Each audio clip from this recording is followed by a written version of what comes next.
शक्ती प्रदर्शन करत प्रवेश करताय, काय प्रॉमिस घेऊन आले तुम्ही याच्यासाठी? काय प्रॉमिस घेतलेला आहे? नाही, आम्ही कुठलीही अट ठेवलेली नाही, कुठलाही शब्द घेतलेला नाही, कुठलीही मागणी केलेली नाही.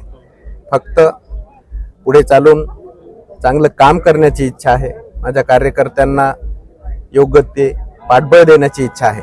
त्यासाठी हा निर्णय घेतलेला आहे. सोबत आहेत की मागे आहेत की कशी आहेत या सगळ्या प्रक्रिया? दांडेकर साहेबांची भूमिका काय?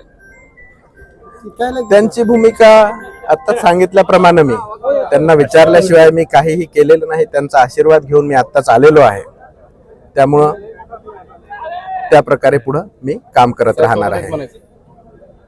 आता ज्याचा त्याचा अर्थ जो तो ज्याच्या त्याच्या सोयीनं काढेल.